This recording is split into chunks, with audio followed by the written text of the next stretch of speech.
Today, I'm going to hammer down some hard truths about Horizon Call of the Mountain. I've reviewed the PSVR2 headset in another video and have basically praised this worthy son of PSVR. But does that mean that this optionally bundled video game represents the big bow on top of that hardware? Is it the apple of Sony's eye, or a disc you'll get and want to frisbee soon after? Is it the perfect pairing, worth spending extra for, and how long does it take to consume? Is the motion tracking tech up to task and used creatively, or do things get a little ropey? We're going to find out together soon, because I'm going to do what I always do with you folks. Shoot straight and right to the point. Still got it. I'm also going to shut up every now and again for a bunch of minutes, just to let the game sell itself to you. These moments are marked in the timeline. Here's some of it now. Let's talk in a bit. There's one scrubber. Where's the other? Burn you down!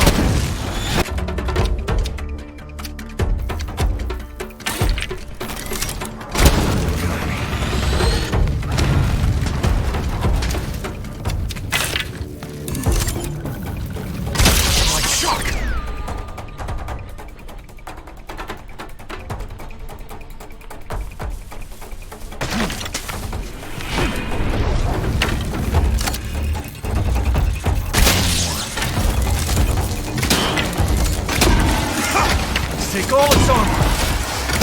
That caused damage! Ace Trapper on right! Ha!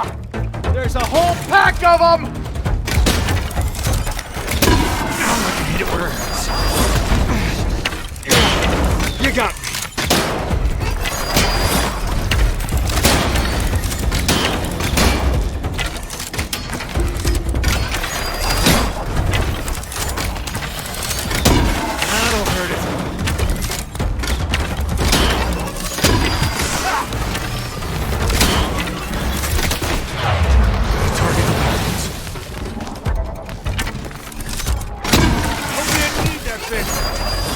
Gotta hit back.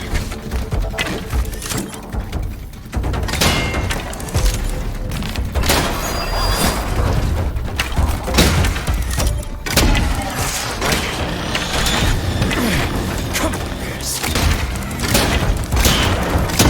And more of that. I'm not so rusty after all. Co-developed by Guerrilla Games and Firesprite, Call of the Mountain is a spin-off that occurs somewhere around Horizon Forbidden West. Though the series protagonist Aloy does show up for all of 2 minutes, this is a tale centered on Reyes, a former Shadow Kaja rebel who is sentenced to atone for his crimes. His face is never detailed, but his voice is more or less that of a budget Nick Offerman. This I like. Expect to be thrown up the creek, literally without a paddle, right from the get-go. In short order, you'll be hauled in front of the local magistrate and will need to earn your freedom and track down a wayward sibling by joining an expedition to investigate a new threat to the Sundom. Cue the titular Call of the Mountain. You have got to climb that bastard. Your adventure is neatly divided into, roughly 10 levels, with the opportunity to fast travel back to a small hub area should you find a campfire out in the wilds. You'll need to do this to build new gear, have optional branching chats with 3 NPCs, or just to go down and break some high scores on a physically grueling obstacle course, or the local archery range. All told, you're looking at a 7-hour main quest, though I think there's good cause to replay it all over again. For starters, there's a bunch of collectibles you'll miss on your first whip around. More importantly, while your mountaineering paths are mostly linear in nature, there are 4 or 5 points in the proceedings where you'll be presented with small alternate routes. Next up, we're going to talk gameplay, but first, let's have another chunk of said gameplay. See you in a minute. Good shooting.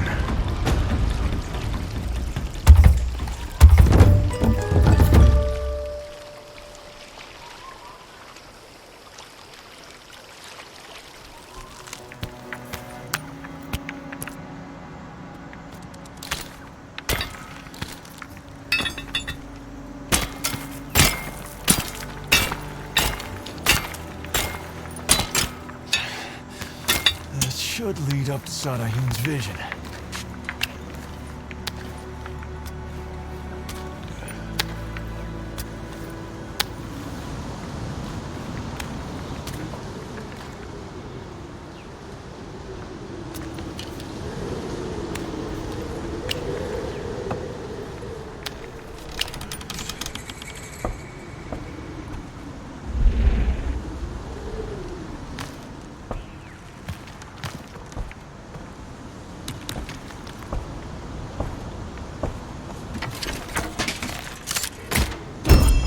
Another target down.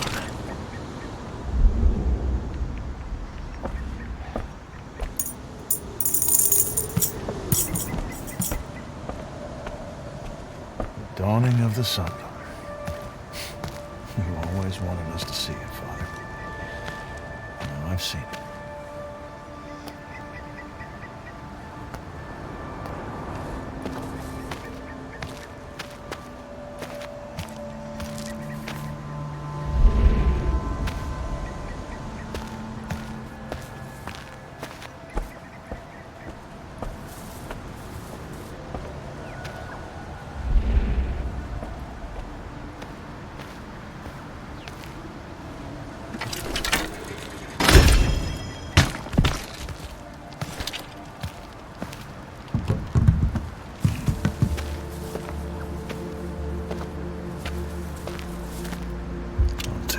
Blaze.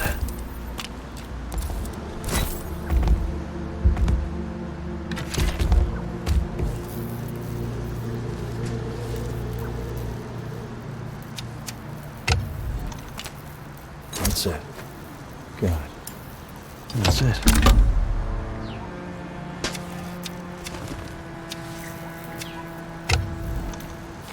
One step closer.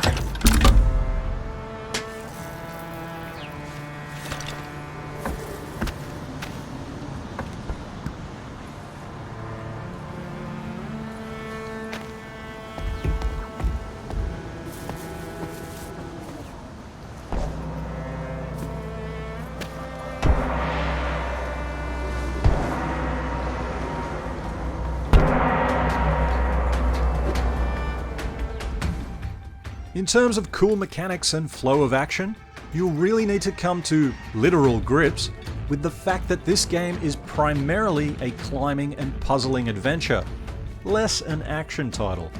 Monkeying upwards makes up for a good 80% of Reyes' day-to-day. You will get the odd stealth moment and a lot of random target Legolasing. There's also a few boss fights against either a pack of lesser Dinobots or one big daddy. The act of traversal is quite pleasing, and your techniques are constantly built upon. Hand over handing gives way to rope work, either overhead monkeying across chasms or using Reyes' palms of steel to flying fox down them. Man, that's going to leave a mark. Using the sense controllers to achieve all of the above proves to be intuitive and one-to-one accurate. My favourite part in this control scheme has got to be the dedicated leap of faith points. They ask you to use the lower grip triggers and then make this pelvic thrust motion, like your Altair crossed with a suicidal Duff Man.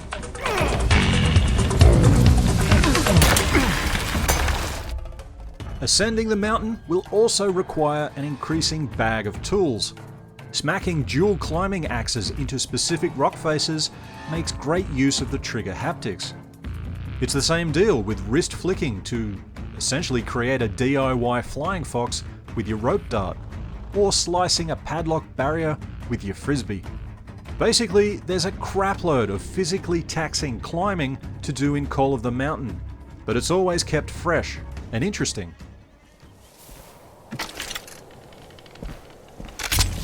Doesn't sound good. It doesn't look good. I walked straight into an Astrum trap!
That should help.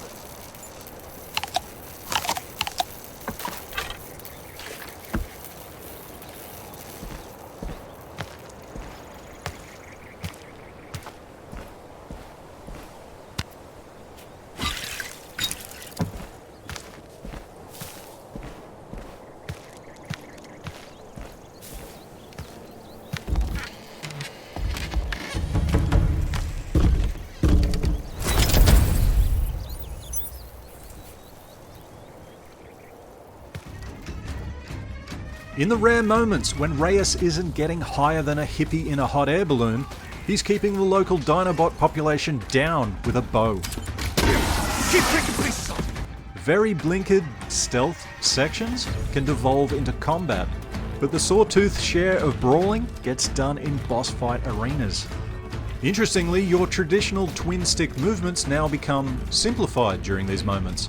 Reyes is riveted to an invisible track that allows you to effectively and easily circle strafe around your target.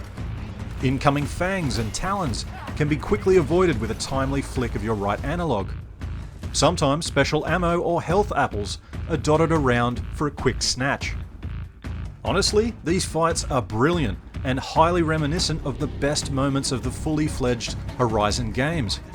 If you know your machines, you can pair the same special arrow and or blast sling ammo types to their weak points for maximum damage and utter satisfaction. Why the devs opted to have so few of these fights, or a convenient post-game menu that lets you easily relive them without dragging your ass up a mountain, is beyond me. Somebody please patch that in, because I'm a lazy, lazy man. I love to kill, but I'm not going back up that hill.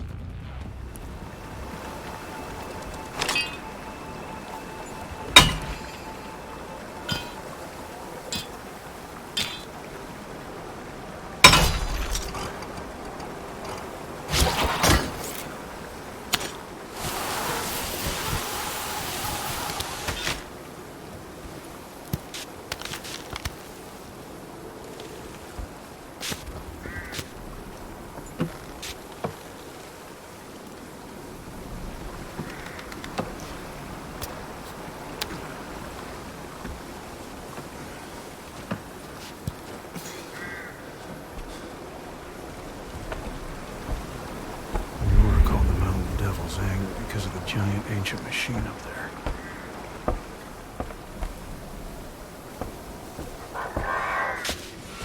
Watchers. Sneaking by them could be easier than fighting. That grass would give me cover.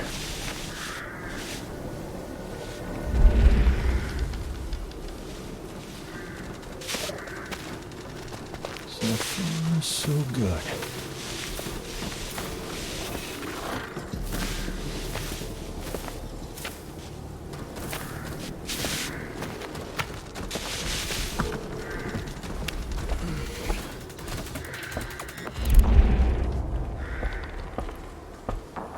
Blaze.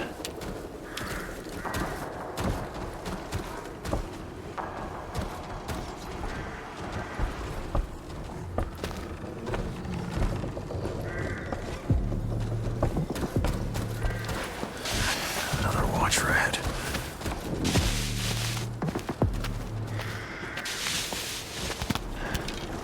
Main gate's just ahead.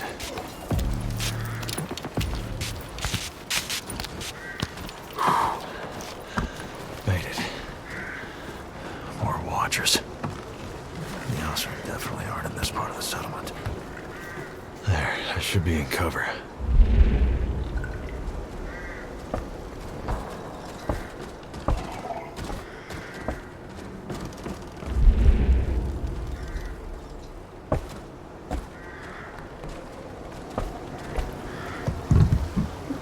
Sparker.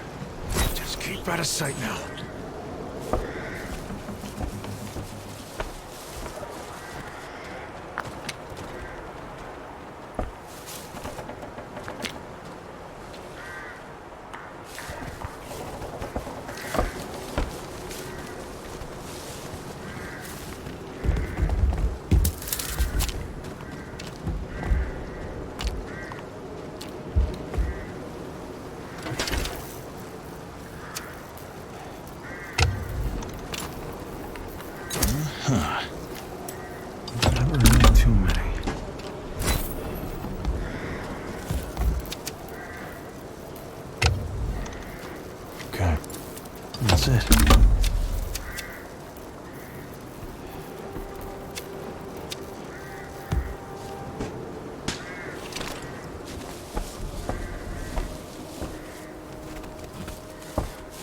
left you, Ron. That siege engine must have pulled the settlement gates open.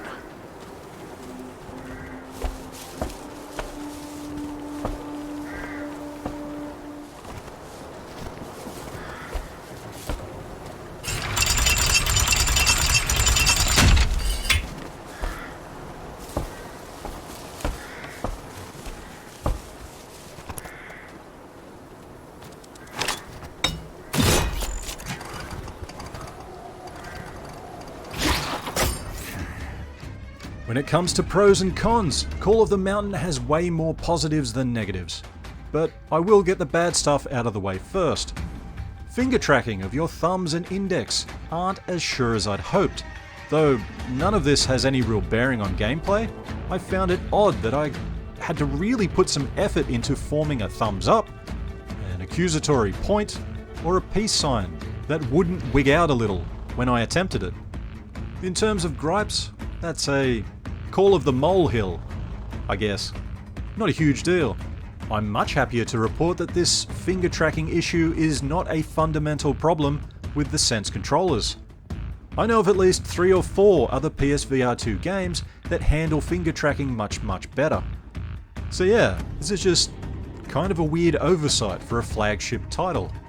It's probably quite patchable.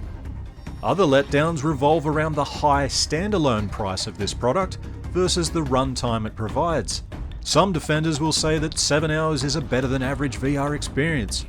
Yeah, sure, but that argument is holding less and less water in the face of double-digit hour VR-enabled games like Gran Turismo 7 and Resident Evil Village. Not to mention the basically play forever nature of No Man's Sky. On the plus side, the visuals are, with the exception of the odd blurry horizon, some of the sharpest and vividly detailed VR environments you can trek through in 2023. Better yet, it all barrels along at a flawless frame rate, and the mini narrative woven in benefits greatly from eye tracking tech. The plot here is good but not great, but I have never been more engaged with a cast of characters that meet my gaze and pivot their faces naturally to keep my face in focus. Hell, they even recoil from your outstretched hands and make you feel like the rude SOB you are for getting in their personal bubble. Much like Valve's similar work in Half-Life Alyx, this is groundbreaking stuff for immersion and player connection to a virtual world. It also has to be said that though your routes up to the peak are linear, Guerrilla has filled the more mundane areas with objects and doodads that have no business being as enthralling and entertaining as they are. It's the old magic of VR at play, the power to make everyday things and objects mesmerizing. Expect to spend way too much time stoking over the physics interactions of incidental pots, plates, musical instruments, and the odd free finger painting opportunity. Picasso, eat your heart out. At the end of the day, I think Horizon Call of the Mountain is a truly impressive showcase for this second generation of PlayStation VRing. It steps up on all fronts: mind-blowing visuals, incredible one-to-one controls, and intense, sweat-inducing traversal and combat. I do think the standalone asking price for this is a little rich. That said, getting it in the hardware bundle for a reduced amount of metal shards feels about right to me. Looking back across the history of gaming, I can think of few products that showcase a piece of hardware better than this companion experience. Basically, when this mountainous, marvelous game makes itself available at launch, I think you'd be nuts not to answer the call.